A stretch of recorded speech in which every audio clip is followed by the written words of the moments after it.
चमत्कारी मां दुर्गा का आशीर्वाद। नवरात्रि का पहला दिन गांव में बड़े ही उल्लास और भक्ति के साथ मनाया जा रहा था। हर जगह मां दुर्गा के जयकारों की गूंज सुनाई दे रही थी। गांव के बच्चे भी इस दिन को बहुत खास मानते थे, क्योंकि दादी मां हर साल इस दिन एक पुरानी कहानी सुनाया करती थी। यह कहानी मां दुर्गा के चमत्कारी आशीर्वाद और भक्तों की निस्वार्थ भक्ति की थी। गांव के एक कोने में एक छोटा सा घर था, जहां आर्या नाम की एक प्यारी बच्ची अपनी मां और दादी के साथ रहती थी। आर्या बहुत ही समझदार और दिल से मां दुर्गा की भक्त थी। हर साल नवरात्रि के पहले दिन वह अपनी दादी के साथ देवी के मंदिर जाकर मां दुर्गा की पूजा करती थी। इस बार की नवरात्रि कुछ खास थी, क्योंकि आर्या ने ठान लिया था कि वह मां दुर्गा से आशीर्वाद प्राप्त करेगी, ताकि वह अपने गांव की मदद कर सके। गांव में नवरात्रि की तैयारियां जोरशोर से हो रही थी। सभी लोग अपने घरों को सजाने और देवी मां की पूजा के लिए सामग्री इकट्ठा करने में व्यस्त थे। आर्या ने अपनी मां से पूछा, मां, क्या इस साल मां दुर्गा हमारे गांव में आएंगी?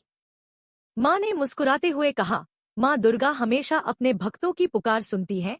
बेटा, यदि सच्चे मन से प्रार्थना करोगी तो वे अवश्य तुम्हें आशीर्वाद देंगी। यह सुनकर आर्या का मन और भी उत्साहित हो गया। वह सोचने लगी कि इस बार वह मां दुर्गा से विशेष रूप से अपने गांव की खुशहाली की प्रार्थना करेगी। नवरात्रि के पहले दिन आर्या अपनी दादी के साथ गांव के सबसे पुराने और पवित्र मंदिर गई। वह मां दुर्गा की मूर्ति के सामने बैठी और पूरे दिल से प्रार्थना करने लगी, हे मां दुर्गा, कृपया हमारे गांव की रक्षा करें और हम सभी को खुशहाल बनाएं।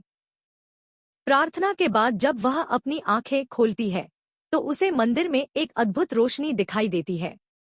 आर्या ने सोचा कि शायद यह मां दुर्गा का संकेत है। अगले दिन आर्या को सपने में एक अद्भुत दृश्य दिखा। मां दुर्गा ने उसे सपने में बताया कि उसे गांव के पास के जादुई जंगल में जाना होगा, जहां एक पुराना मंदिर है। उस मंदिर में मां दुर्गा का एक प्राचीन शस्त्र छिपा हुआ है और उसे पाकर ही गांव की खुशहाली लौट सकती है।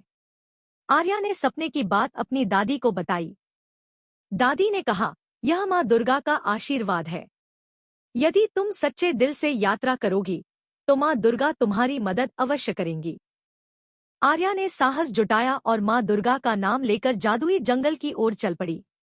जैसे ही वह जंगल के अंदर गई, उसे अजीब-अजीब परीक्षाओं का सामना करना पड़ा। पहली परीक्षा में उसे एक बड़ी नदी पार करनी थी। नदी के पार जाने का कोई रास्ता नहीं दिख रहा था। तभी आर्या ने मां दुर्गा से प्रार्थना की और अचानक नदी में एक जादुई पुल प्रकट हो गया। आगे बढ़ने पर उसे एक विशालकाय शेर मिला, जो रास्ता रोक रहा था। लेकिन आर्या को याद था कि मां दुर्गा का वाहन भी शेर है। उसने अपनी आंखें बंद की और दुर्गा चालीसा गाना शुरू कर दिया। शेर ने मां दुर्गा के भक्त को पहचान लिया और उसे रास्ता दे दिया। आखिरकार आर्या उस प्राचीन मंदिर तक पहुंच गई, जहां मां दुर्गा का शस्त्र छिपा हुआ था। मंदिर के दरवाजे पर एक शिला पर लिखा था, यह शस्त्र केवल उसे मिलेगा जो दूसरों की भलाई के लिए इसका उपयोग करेगा। आर्या ने मां दुर्गा से प्रार्थना की, मां, मैं इस शस्त्र का उपयोग केवल अपने गांव की रक्षा और खुशहाली के लिए करना चाहती हूँ। कृपया मुझे आशीर्वाद दें। तभी एक चमत्कार हुआ। मंदिर के दरवाजे खुल गए और आर्या को मां दुर्गा का दिव्य शस्त्र प्राप्त हो गया। जब आर्या गांव लौटी तो उसने मां दुर्गा के शस्त्र को गांव के मंदिर में स्थापित किया।